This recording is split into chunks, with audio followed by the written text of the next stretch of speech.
इस वक्त की बड़ी खबर का रुख करते हैं। शशि थरूर लड़ेंगे कांग्रेस अध्यक्ष का चुनाव। अशोक गहलोत के सामने वो चुनाव लड़ेंगे। राजनीतिक जानकारों के अनुसार थरूर की हार पक्की है, लेकिन पार्टी में आंतरिक लोकतंत्र को जिंदा रखने के लिए थरूर चुनाव लड़ेंगे। पिछले दिनों थरूर ने खुद की थी गहलोत से मुलाकात। शायद थरूर ने उन्हें अपने फैसले की जानकारी दी हो और इस तरीके से अब कांग्रेस अध्यक्ष का चुनाव दिलचस्प होने वाला है। अब चुनावी प्रक्रिया के बाद 19 अक्टूबर को कांग्रेस को नया अध्यक्ष मिलेगा। इसी बीच सोनिया और प्रियंका 20 सितंबर को जा सकती हैं केरल। गहलोत भी जा सकते दोनों के साथ केरल। वहां ये सभी लोग राहुल के साथ हिस्सा लेंगे भारत जोड़ो यात्रा के अंदर। हमारे साथ कंसल्टिंग एडिटर दिल्ली से अमित मिश्रा जी जुड़ गए हैं। अमित मिश्रा जी, चुनाव तो वाकई में दिलचस्प होगा, लेकिन सर जानना चाहूंगा कौन सा पहलू ज्यादा मजबूत? पहला ये कि शशि थरूर ये संदेश देना चाहते हैं कि गांधी परिवार से इतर अगर कोई गैर गांधी अध्यक्ष का चुनाव लड़ेगा तो उसको चुनावी प्रक्रिया के साथ साथ वोट बैंक को जीतना पड़ेगा। दूसरा है कि शशि थरूर ये संदेश देना चाहते हैं कि और भी नेता हैं जो इस पद के लिए दावेदार हैं, या इस चुनाव के जरिए शशि थरूर अपने ही कद को कांग्रेस में बड़ा करना चाहते हैं? ये दोनों बातें विजेंद्र बिल्कुल सही है। शशि थरूर से जब सबसे पहले हमने फर्स्ट इंडिया पर ये खबर ब्रेक की थी कि शशि थरूर की भी दावेदारी होगी कांग्रेस अध्यक्ष के रूप में अगर कोई गैर गांधी खड़ा होता है तो। और शशि थरूर से जब अपने कन्याकुमारी भारत जोड़ो यात्रा के दौरान भी सवाल को पूछा था तो उन्होंने कहा था आंतरिक लोकतंत्र को जिंदा रखने के लिए कांग्रेस पार्टी में चुनाव होते हैं जो भारतीय जनता पार्टी में नहीं होते हैं।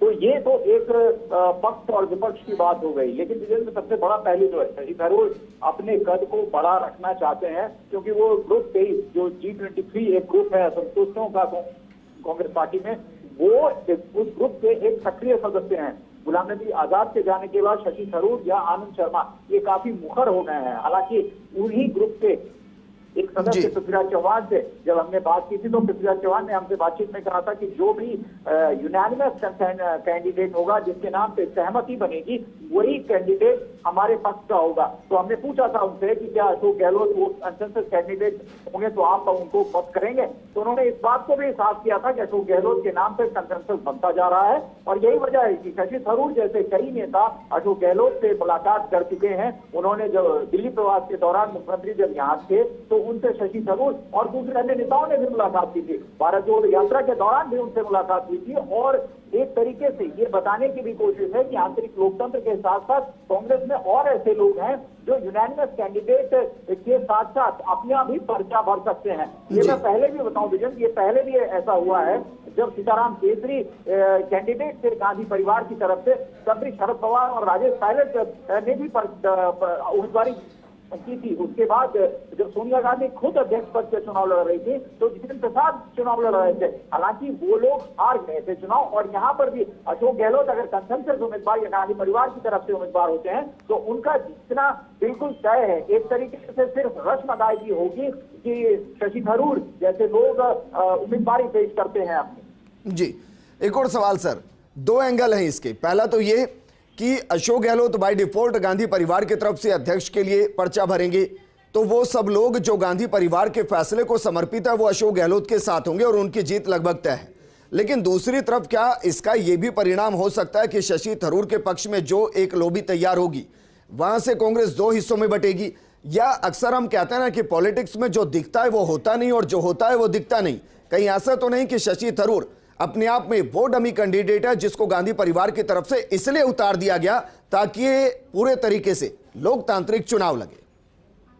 बिल्कुल, ये दिखाने की पूरी कोशिश की जाएगी कि कांग्रेस एक ऐसा राजनीतिक दल है भाजपा के सामने जिसमें आंतरिक लोकतंत्र और उम्मीदवारी तय होती है। वहां चुनाव होते हैं, अध्यक्ष पद की पूरी प्रक्रिया उस चुनाव की पूरी की जाएगी। कल आपने देखा होगा मधुसूदन मिस्त्री जो चुनाव के कर्ता धर्ता है कांग्रेस पार्टी अध्यक्ष पद के लिए, उन्होंने प्रेस कॉन्फ्रेंस करके इसकी जानकारी दी। तो भारतीय जनता पार्टी में जो एक कांग्रेस की सबसे प्रतिद्वंदी पार्टी मानी जाती है उसमें इस तरह के चुनाव नहीं होते हैं जैसे जेपी नड्डा जी का हुआ या उसके पहले अमित शाह जी का हुआ था। तो वो सब प्रदेश अध्यक्ष हो गए। यहाँ ये कांग्रेस बताने की कोशिश कर रही है, जो एक परिवारवाद का आरोप उनके ऊपर लग रहा है, और दूसरा कि कांग्रेस पार्टी में गांधी परिवार ही शीर्षस्थ नेतृत्व हमेशा रखता है अपने पास। तो इन दोनों चीजों से कांग्रेस अब बचना चाहती है, और उस बचने के लिए कैंडिडेट्स अपने खुद के कैंडिडेट, जो कंसेंसस कैंडिडेट के तौर पर अशोक गहलोत का नाम आ रहा है, और दूसरे उम्मीदवार के तौर पर शशि थरूर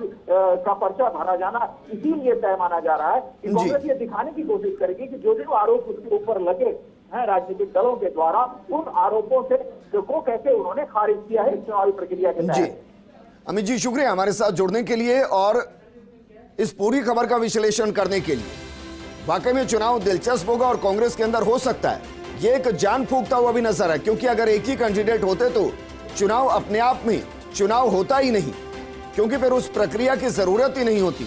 दो कैंडिडेट होने से वो पूरी प्रक्रिया सामने आएगी और उस प्रक्रिया के जरिए जो भी चुना जाएगा, लगभग जीत अशोक गहलोत की तय है। लेकिन एक लोकतांत्रिक प्रोसेस जो कांग्रेस में एक लंबे वक्त के बाद दिखाई देगा, उसके जरिए संदेश होगा कि हां, हमारी पार्टी में लोकतांत्रिक तरीके से चुनाव के जरिए अध्यक्ष चुना जाएगा और वो गांधी नहीं, गैर गांधी होगा।